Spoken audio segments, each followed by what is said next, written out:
নমস্কার বন্ধুরা, আমার চ্যানেল মনোভোজনে সবাইকে স্বাগত। আশা করি আপনারা সবাই ভালো আছেন। আজকে আবার আপনাদের সামনে হাজির হয়েছি নতুন একটা রেসিপি নিয়ে। আজকে রেসিপিতে থাকছে চিকেন দো পেঁয়াজা। চিকেন দো পেঁয়াজার জন্য যেসব উপকরণ লাগছে সেগুলো জানতে হলে আমার সঙ্গে যেতে হবে আমার রান্নাঘরে। তবে এসে গেছে আমার রান্নাঘরে। এবারে যে উপকরণ লাগবে সেগুলো আপনাদের একবার দেখিয়ে দিই। লাগবে সরষের তেল, চিনি, জিরের গুঁড়ো, হলুদ গুঁড়ো, গোটা গরম মশলা, শুকনো লঙ্কা, গোটা জিরে, টক দই আর নুন ছাড়া তো রান্নাই হয় না। এবারে আমি এই চিকেনটা নুন আর হলুদ আর একটু তেল দিয়ে ম্যারিনেট করে রাখবো।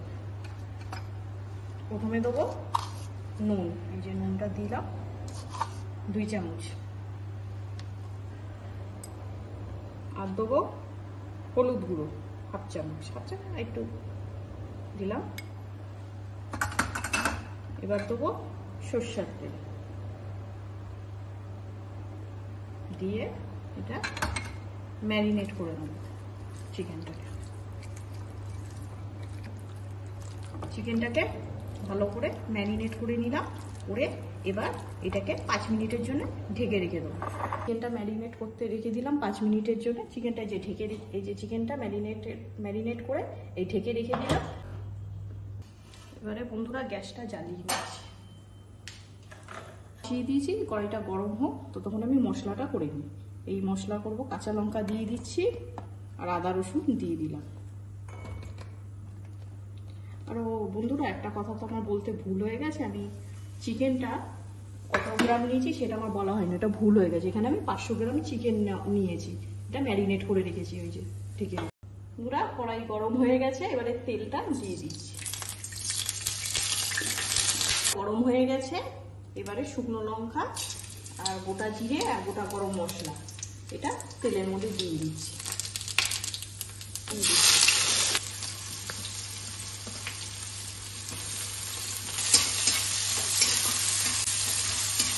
পেঁয়াজটা লাল লাল করে ভেজে নেব। টমেটোগুলো দিয়ে দিচ্ছি, টমেটো দিয়ে ভাজা করবো। আদা রসুন কাঁচা লঙ্কাটা যে বেটে রেখেছিলাম এটা কড়াইয়ের মধ্যে দিয়ে দিচ্ছি। এটাকে ভালো করে কষবো, একটু জল দিই, তাহলে মশলাগুলো লেগেছিল তো এটা জল দিয়ে ধুয়ে এবারে এটা দিয়ে দিচ্ছি যাতে পোড়া না লাগে, তলায় না লাগে, পোড়ালে।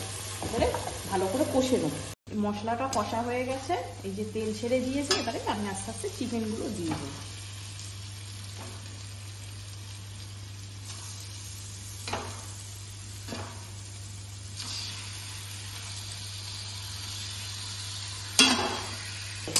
চিকেনের তো জল বেরোয় এমনিতে, সেই জন্য ভাজা করে দেবো। ভাজা করে তারপরে এটাকে ঢাকা দেবো। চিকেনগুলো ভাজা হয়ে গেছে। এবার আমি দিচ্ছি শুকনো মশলা, জিরের গুঁড়ো,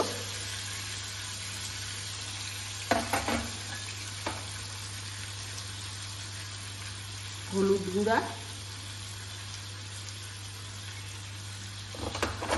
নুন তো মাখা ম্যারিনেটের সময় ছিল, তাও একটু নুন দিচ্ছি। আর নুন দিলাম, নুন স্বাদ অনুযায়ী।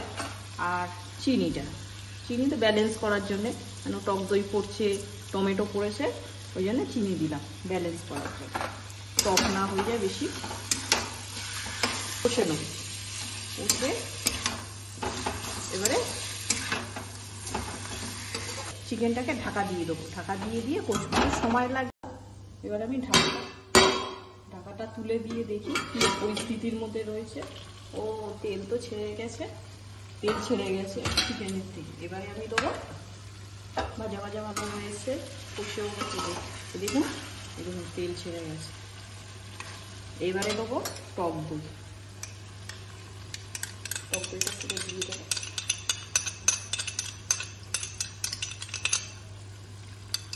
আর দেবো কাশ্মীরি লঙ্কার গুঁড়ো। কষবো।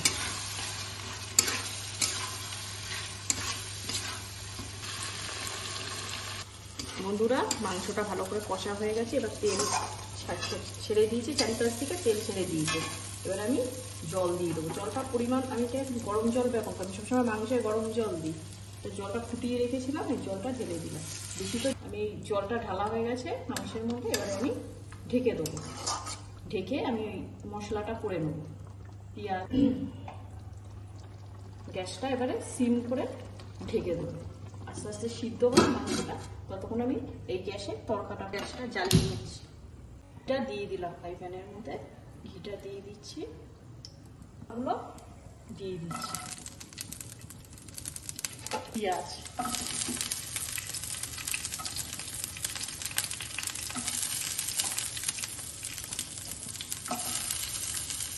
এবারে এগুলো একটু ভাজা ভাজা করে নেব। কেসুরি মেথি এবার দেবো, কেসুরি মেথি দিয়ে ভাজা ভাজা।